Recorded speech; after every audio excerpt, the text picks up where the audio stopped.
The big Premier League teams have a problem right now and no one is discussing it. We are currently in a midfielder pandemic. Do we call it a middemic?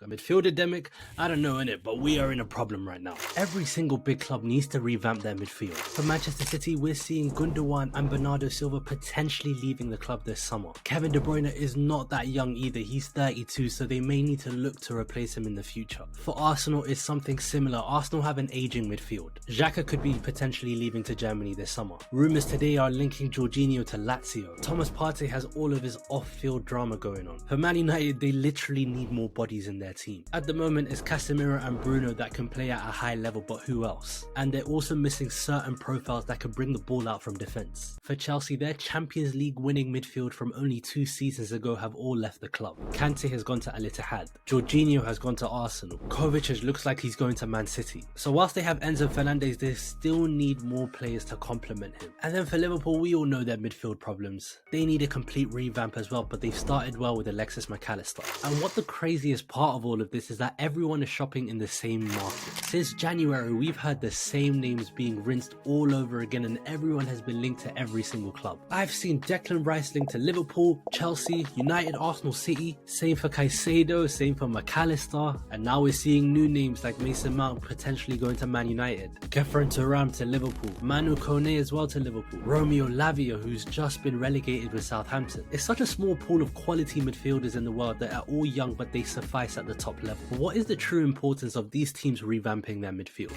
See, every one of these teams want to control the ball, but they want to stop transitions from happening. I hate to say it, but we could be seeing that Pep Guardiola box more and more because it retains control, but it stops transitions from happening. And what profiles do you need in this box midfield? Well, you need pace and power. That is the most important thing. How are you going to stop a transition with no pace? Hey man, Jorginho, no shade, but man, you can't run. So the running theme throughout all of these midfielders is that they can run, but they can also hold their own during duels, which especially in the Premier League and especially you can say knockout competitions as well, it's the most important thing to have. But also these players have a lot of control and pausa behind them. Now I hate to go all tactical on you, but what is this pausa thing that people speak about? According to my definition, it is the ability or the skill whereby players pause to create a momentary delay or pause so that they can stop and make decisions. I think the best example of this is Pedri. Pedri can turn and stop the game at a sixpence, and that is what real pausa is. I hate that word, it's so cringy. But again, all of these midfielders, what they're so good at is stopping the game and trying to find the right solution. Now I've seen some Liverpool fans moan at this because they want to play the old Jurgen Klopp style and run,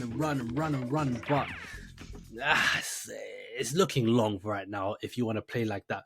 And I'm not trying to be one of those people that say you need to play one way to win the Premier League, but Jurgen Klopp has obviously shifted to a system where he wants to be a bit more like Man City, a bit more like Arsenal, where they retain control of the game. So he's obviously looking for midfielders like that, and Alexis McAllister is that in abundance. But for me, I'm going to be so biased. I think out of all of these, Declan Rice and Moises Caicedo are the ones. Why I love Declan Rice and Moises Caicedo so much, especially like watching them play for their clubs this season, is the amount of tactical flexibility they can come with. Declan Rice can play centre back, right centre back, DM, centre mid. Moises Caicedo can play right back, left back, DM, centre mid. So instead of having so many players to cover the positions on your team, you only need a few, and that is what we like to call qualitative depth. When you don't need many players, but what they do is they serve all of the positions on the pitch. The best example of this is Man City. They don't have a lot of players, they haven't used a lot of players this season, but boy, them players can go everywhere. Midfield is where the importance is, and I totally understand players or Premier League teams